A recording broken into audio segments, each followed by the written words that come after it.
जिस चीज से हमें गर्मी में राहत का एहसास मिलता है वो एक ही चीज है, यानी पंखा। पर उसी पंखे को फैक्ट्री में कितनी मेहनत और लगन से बनाया जाता है। तो पंखा बनाने के लिए सबसे पहले लिया जाता है लोहे का टुकड़ा और पेपर की स्ट्रिप, जिससे पंखे की मोटर बनाई जाएगी। तो पंखे से पहले मोटर बनाने के लिए लोहे के टुकड़े में पेपर की स्ट्रिप को लगा दिया जाता है। अब लिया जाता है रोल, वो भी तांबे के तार का, और फिर रोल के ऊपर एक बाल्टी को भी रख दिया जाता है जिसमें पहले से ही छेद करा हुआ होता है। फिर तांबे के तार को बीच में से निकालकर एक मशीन पे भी लगा दिया जाता है। अब मशीन को स्टार्ट भी कर ही दिया जाता है जिससे कॉइल बनकर तैयार हो जाए। और अब कॉइल भी बनकर तैयार हो चुकी है जो बिल्कुल ही प्योर तांबे के तार से बनी है। अब शुरू वाले लोहे के टुकड़े को एक स्टेपनी के अंदर भी फंसा दिया जाता है और कॉइल लेके उसे भी पेपर की मदद से लोहे के टुकड़े के अंदर फंसा दिया जाता है। अब टेप को भी कॉइल पे लगा दिया जाता है जो कागज वाली टेप होती है। अब बारी आती है टेलर वाले काम की, यानी सिलाई की। तो अब सिलाई को भी कर ही दिया जाता है। अब लिए जाते हैं जूस पीने वाले पाइप और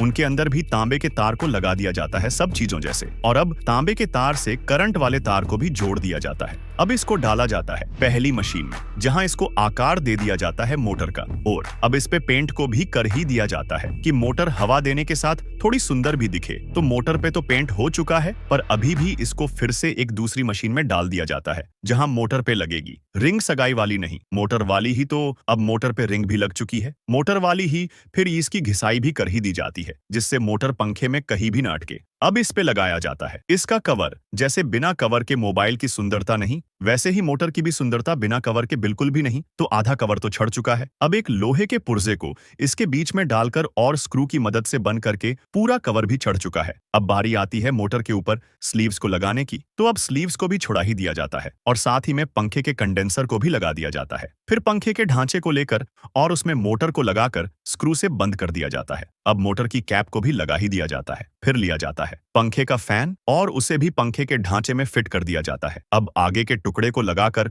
और बंद कर हमारा पंखा भी बनकर तैयार हो चुका है। वीडियो अच्छी लगे तो लाइक करें और चैनल को सब्सक्राइब तो जरूर करें।